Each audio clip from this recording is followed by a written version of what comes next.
They told my wife the helicopter went down over the mountains. They told her there were no survivors.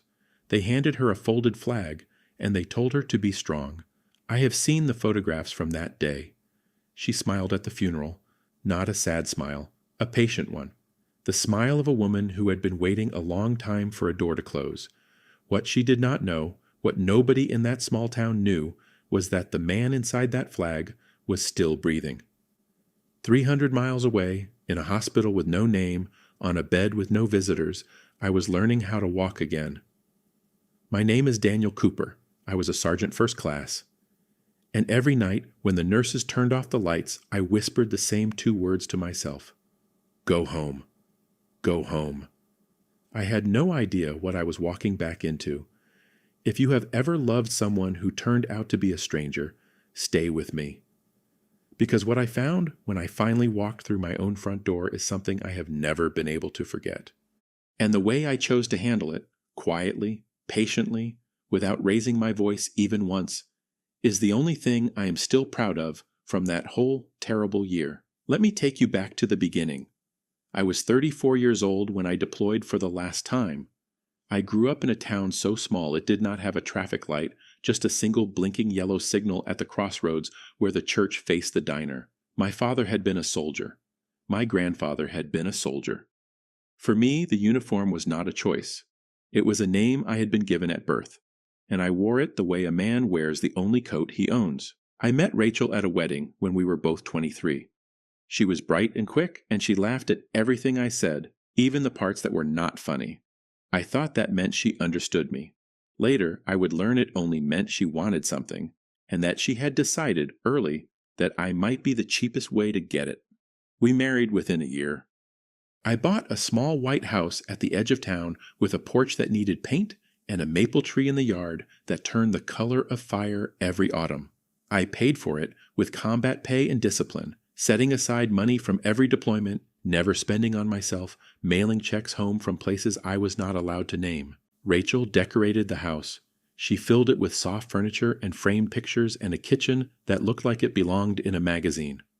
And while I was overseas, eating cold rations in the cold and watching my friends die in the dirt, she was at home, learning to enjoy a life that I paid for, but was never around to live. For a long while, I did not see it. Love makes a man blind in exactly the places he needs to see. I read her letters and believe them. I looked at the photographs she sent and thought, that is my home. That is my wife. That is the reason I keep coming back. And I kept coming back. 6 deployments. 6 times I packed a bag and kissed her at the door and disappeared into a war that most of the country had stopped thinking about. Each time I came home a little quieter, a little older around the eyes, carrying things in my chest that I could not put down and could not explain. On my 7th deployment, the helicopter went down. It happened on a night with no moon, in weather the pilots should never have flown in, on a rescue mission that was already going wrong before it started. The aircraft clipped a ridge in the dark and rolled down the mountain. Of the 11 men aboard, the official report listed all 11 as lost. The wreckage burned. The bodies were difficult to recover. The military did what it could, and then it sent the cars to the families. But I was not in the wreckage when it burned. I had been thrown clear on the first impact, down a slope, and into a ravine, with a shattered leg and a head wound that erased the next 2 weeks of my life. I do not remember most of it. I have been told that a shepherd found me half frozen and more dead than alive. That old man did not speak a word of English and owed the war nothing, and he carried me on the back of a mule for 2 days to a village clinic. In that clinic, with no identification and no way to send word, I survived while my own country buried an empty box with my name on it. By the time I was strong enough to be moved, by the time my identity was confirmed and the slow machinery of the military turned to bring me back, more than 4 months had passed. 4 months in which the world had agreed that I was dead. 4 months in which my wife had collected the insurance, accepted the condolences, and quietly begun the life she had really wanted all along. I did not know any of this. In my hospital bed, fighting through surgery after surgery, I held on to one image: the White House, the maple tree, Rachel on the porch. That picture was the rope I climbed, hand over hand, out of the dark. Nobody had the heart to tell me the rope was already cut. Here is the part that is still hard for me to say out loud. Rachel had not loved me for a long time. Maybe she never had. While I was on my 5th and 6th deployments, she had begun seeing a man named Marcus, who owned a car dealership 2 towns over and wore his success like cologne. Marcus was everything I was not. He was always there. He was loud at parties. He spent money he had not earned through years of risking his life. And he spent it on her, and she liked the way that felt. When the soldiers came to her door with the folded flag, she cried the right amount in front of the right people. She wore black to the funeral and held the flag to her chest while the bugle played. And then she went home, poured a glass of wine, and called Marcus to tell him the coast was finally clear. Within a month, Marcus had moved into the White House. My house. He parked his expensive car under the maple tree. He hung his coat on the hook by the door where my coat used to hang. He slept in my bed, ate at my table, and laughed at my expense. Because that became their favorite game, mocking the dead man. Neighbors would tell me about it later, the things they had heard through open windows on summer nights. Rachel doing an impression of my stiff military manner, the way I stood at attention even in the kitchen, the way I folded my shirts into perfect squares. Marcus laughing, calling me the toy soldier, asking her why she ever married a man who loved his rifle more than his wife. They toasted to me. That is the detail that still stays with me. They would raise their glasses and say to Daniel, "May he rest," and then they would burst out laughing, because to them I was a joke now, a problem that the mountains had solved, a name on a stone that paid for everything they enjoyed. She kept the folded flag on a shelf in the living room, not out of respect. She kept it the way a hunter keeps a trophy. Marcus would point at it and say something cruel, and she would laugh, and the flag would sit there in its triangle of glass, silent, while the two of them mocked the man who had earned it with his blood. They thought the story was over. They thought they had won.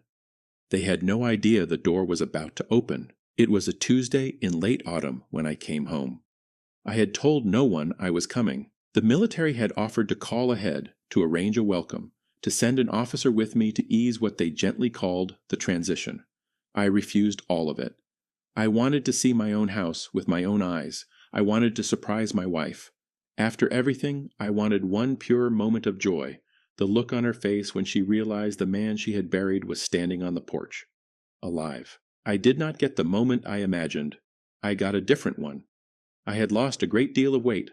I walked with a cane now, and a limp the doctor said would never fully leave me. My hair had gone gray at the temples in a way it had not when I left. But my eyes were the same, and my hands were steady, and when the bus dropped me at the blinking yellow signal at the edge of town, I stood for a moment and breathed the cold air and felt, for the first time in months, that I was almost whole. I walked the last mile to my house. It took me a long time with the cane. The maple tree had already turned, and the yard was covered in red and gold, and the sight of it brought tears to my eyes, because it was exactly as I had pictured it, exactly the thing I had held onto in the dark. Then I noticed the car under the tree, a car I did not recognize. Expensive, new, parked carelessly across the spot where I used to park my old truck. My truck was nowhere in sight. I told myself there was an explanation. A visitor, a relative. I climbed the porch steps slowly, one at a time, leaning on the cane, my heart pounding for reasons that had nothing to do with the climb.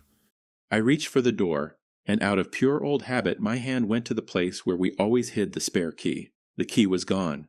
There was a new lock. And through the front window, before I knocked, before I could stop myself from looking, I saw inside my own living room. I saw a man I had never met sitting in my chair with his feet up on the table. I saw my wife walk into the room, laughing at something, carrying 2 glasses of wine. I saw her bend down and kiss the stranger on the mouth, easy and familiar, the kiss of 2 people who had done it 1,000 times. And on the shelf behind them, in its triangle of glass, I saw the folded flag from my own funeral. I will be honest with you. A lesser version of me might have broken down that door. A lesser version of me might have shouted, might have done something I could never take back. And I do not think anyone on earth would have blamed me for it. But I had spent my whole life learning to be still when everything in me wanted to move. I had lain in the cold for 2 weeks waiting to be found. I had endured surgery awake when there was nothing to numb the pain.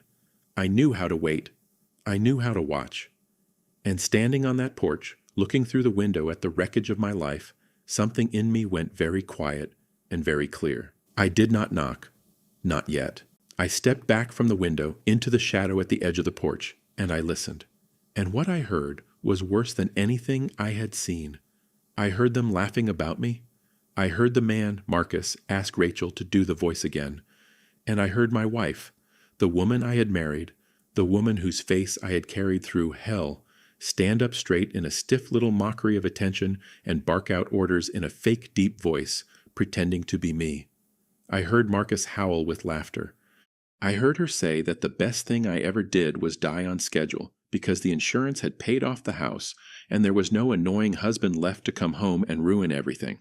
I heard her say she had never loved me. I heard her say it the way you mentioned the weather. I stood in the shadow and did not make a sound. My hand tightened on the cane until my knuckles went white. A single tear ran down my face, and I let it fall and did not wipe it away. And then, slowly, I made a decision that would define the rest of my life. I would not give them my rage. Rage was what they expected from a soldier. Rage was a thing they could turn into another joke, another story about the brute who came back and lost his mind. No, I would give them something they were not ready for. I would give them the truth in daylight in front of everyone, with documents and witnesses and the cold, clean machinery of the law. I turned and walked back down the porch steps into the autumn evening. And I began to plan. The first thing I did was find a place to stay. An old friend from my unit, a man named Ray who had left the service years before and now ran a hardware store in the next county, took one look at me standing in his doorway and nearly fell over. Ray had been at the funeral. Ray had carried my casket. And now here I was, leaning on a cane, asking if I could sleep on his couch for a few weeks and asking him to please tell no one. Ray told no one. He gave me the spare room and coffee and a kind of quiet loyalty that does not need to be explained between men who have served together. And over the next several days at Ray's kitchen table, I began to put the pieces together. I learned that I had been declared legally dead. I learned that a life insurance policy worth $400,000 had been paid out to Rachel as the sole beneficiary.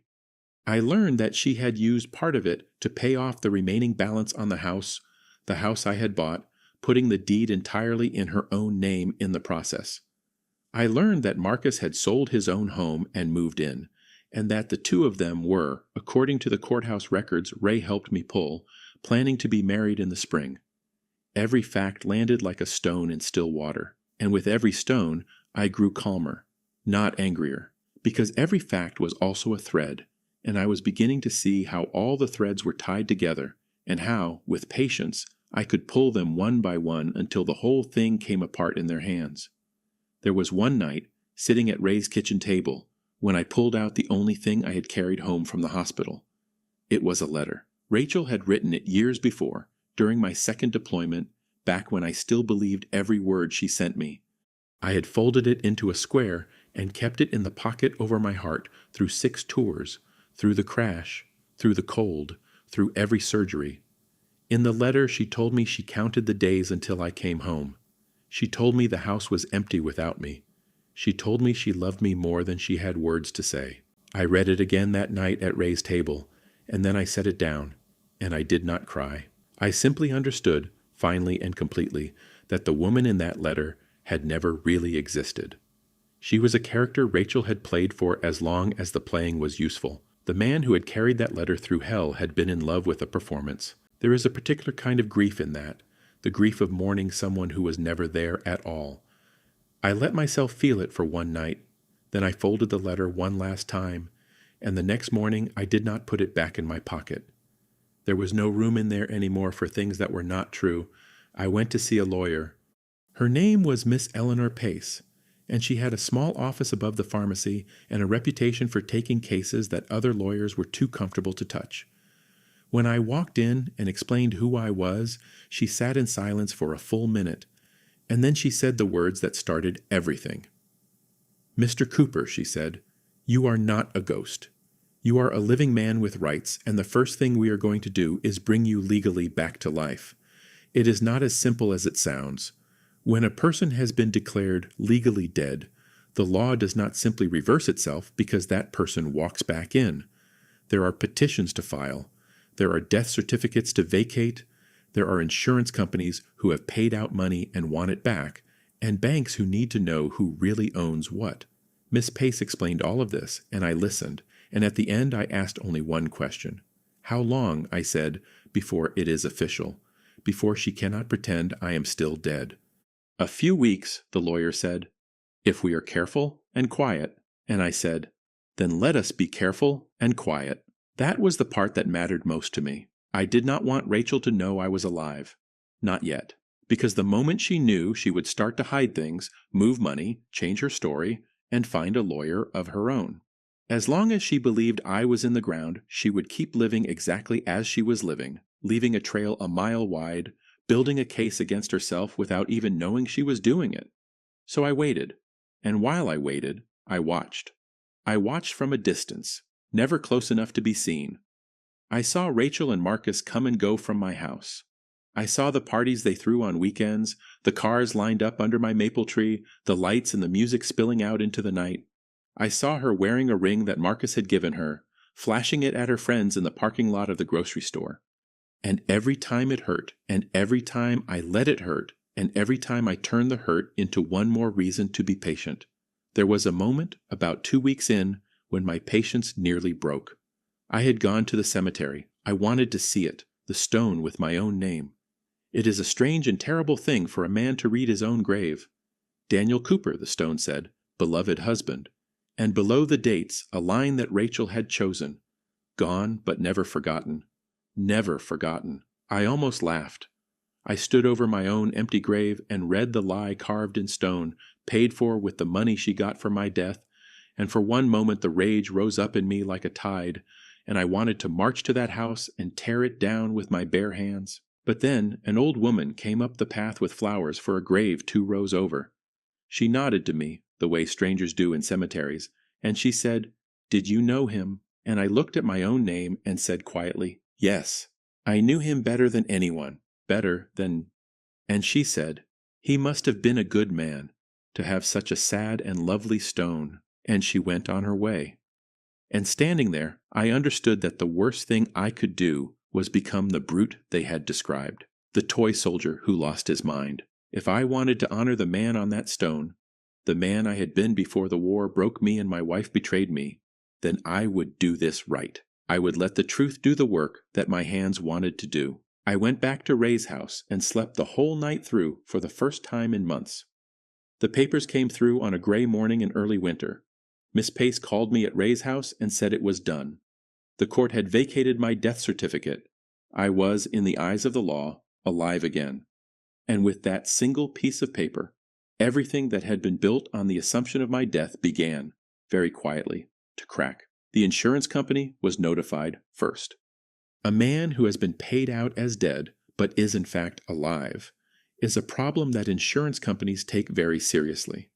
They moved immediately to recover the $400,000, and the person they came to was Rachel, because Rachel had received it, and Rachel had spent a great deal of it. But I asked the lawyer to hold that back just for a day. There was something I needed to do first, something I had earned the right to do.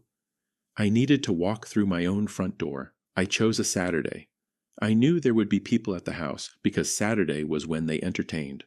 I put on the one good set of clothes I owned, a clean shirt and a pressed jacket, and I pinned to that jacket the medals I had been awarded over 6 deployments, the ones that had been mailed to my widow and that Ray had quietly recovered for me. I combed my gray hair, I took my cane, and with Miss Pace beside me carrying a leather folder full of documents, and with 2 county sheriff's deputies parked at the curb at her request, just in case, I walked up the steps of my own home for the first time in more than half a year. I could hear the party through the door.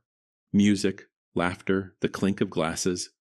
I could hear, faintly, the sound of my wife's voice, happy and careless. I stood there for a moment and let myself feel all of it, every year of it, the love and the betrayal and the cold and the grave with my name on it. Then I raised my hand and I knocked. The music did not stop. Someone called out that the door was open. Come in. So I opened it. I stepped into my own living room, into the warmth and the light, leaning on my cane, my medals catching the lamplight, and one by one the people in that room turned to look at me. The laughter died. A glass slipped from someone's hand and broke on the floor, and nobody moved to clean it up. Rachel was standing by the fireplace. She turned, still smiling from whatever joke had just been told, and she looked at me in the doorway, and the smile froze on her face and then fell off it entirely. The color drained out of her skin. She made a sound, a small broken sound, and she dropped her wine glass too, and it shattered at her feet, and she did not even look down. "Daniel," she whispered. It came out of her like the air being let out of something. "Daniel." Marcus stood up so fast his chair fell over behind him. He looked from me to Rachel and back, his face working, trying to understand, trying to find the angle, the explanation, the way out. And I, the man they had buried, the man they had mocked and toasted and called a joke, stood quietly in the doorway of my own home and said, in a calm and even voice that carried to every corner of that silent room, "I am sorry to interrupt. I heard there was a party. I heard it was for me." Nobody spoke.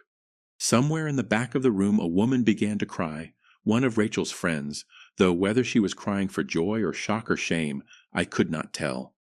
Rachel took a step toward me, her hands out, the performance already starting, the tears already coming. "Daniel," she said. "Oh my God, you are alive," they told us. They told us you were dead. This is a miracle. This is. I let her get halfway across the room before I raised one hand, just slightly, and she stopped, as if she had walked into glass. "You kept the flag," I said. I did not raise my voice. I nodded toward the shelf, toward the triangle of glass with the folded flag inside it. "You kept the flag from my funeral on that shelf." I let the word settle.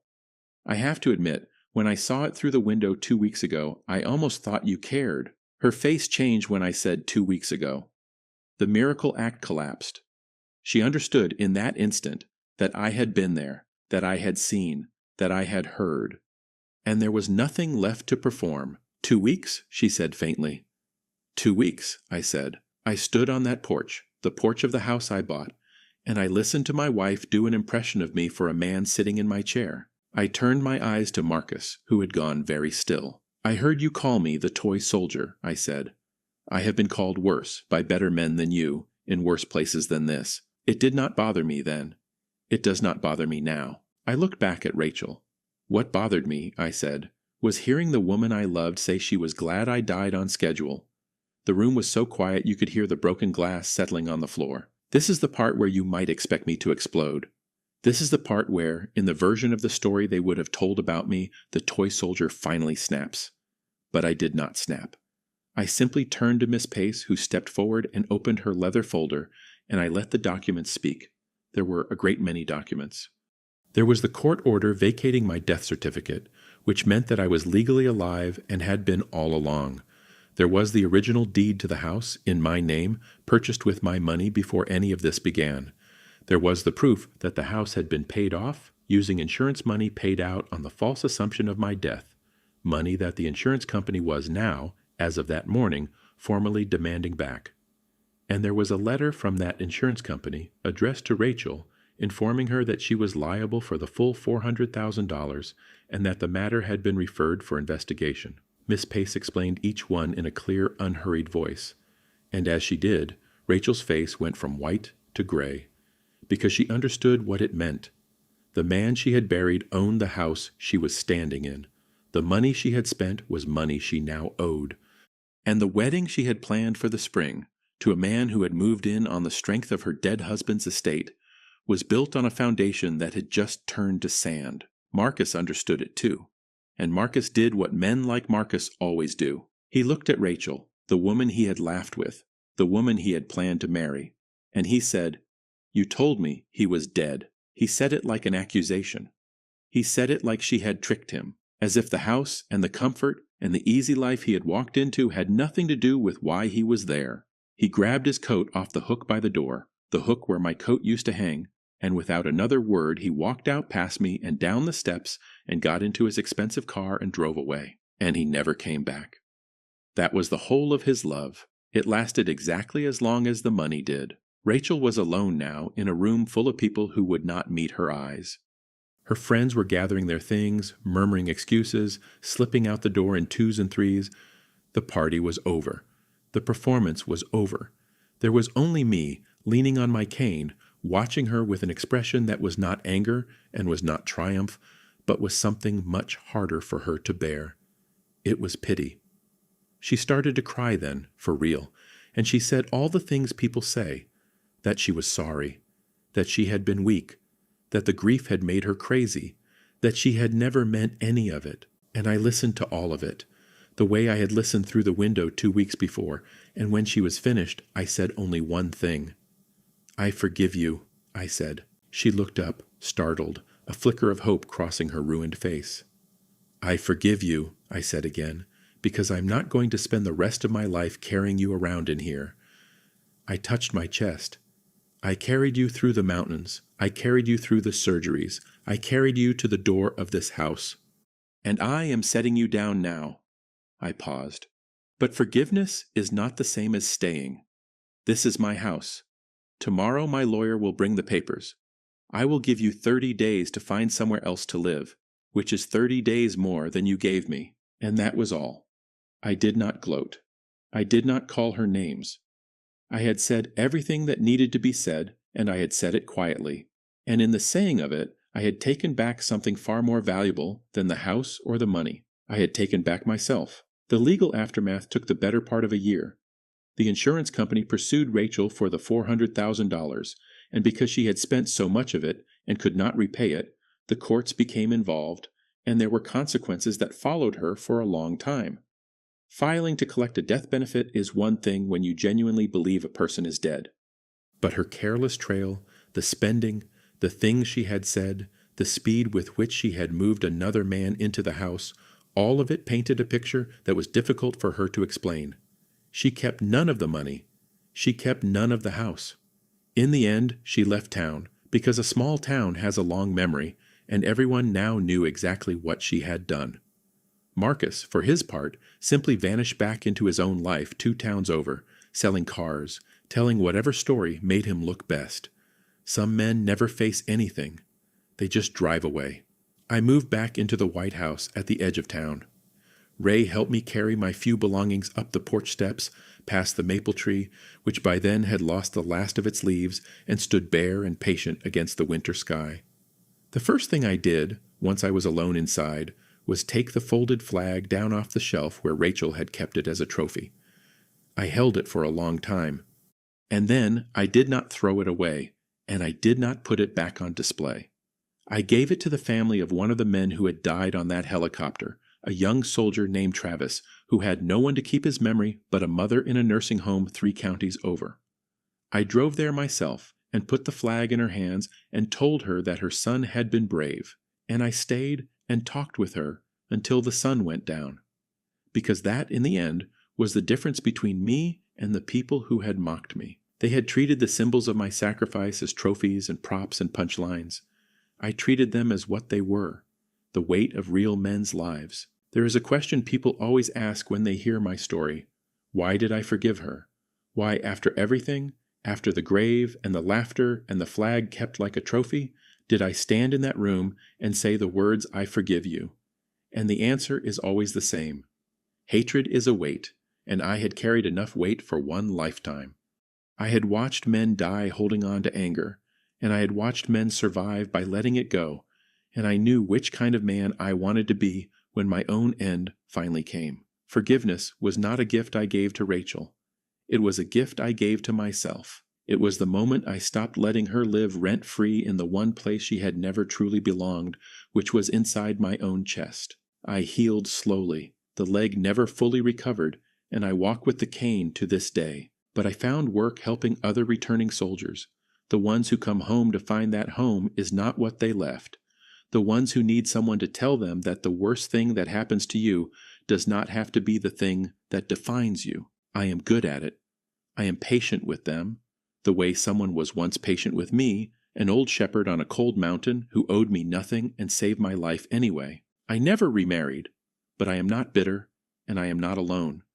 The town that had buried me took me back like a son returned from the dead, which, in every way that mattered, I was. There are dinners and there are friends and there is a porch I finally got around to painting, and on autumn evenings I sit out there under the maple tree as it turns the color of fire, and I watch the blinking yellow light at the crossroads, and I feel, more than whole, at peace. People in that town still tell the story of the soldier they buried, who walked back through his own front door and found his wife mocking his memory, and who did not raise his hand or his voice, but simply, quietly, told the truth and let it set him free. And if there is a lesson in it, it is this: the loudest revenge is rarely the strongest. Sometimes the most powerful thing a wronged man can do is refuse to become the monster the world expects, and instead stand up straight, tell the truth, and walk forward into the life he fought so hard to come home to. I came home. Not the way I planned, but I came home as myself. And that, in the end, was the only victory worth having. If my story moved you, take a moment to remember the real men and women who do come home to find that everything has changed and who rebuild anyway. We are all around you, and we are stronger than you know. Thank you for listening. Stay to the end, stay kind, and I will see you in the next story.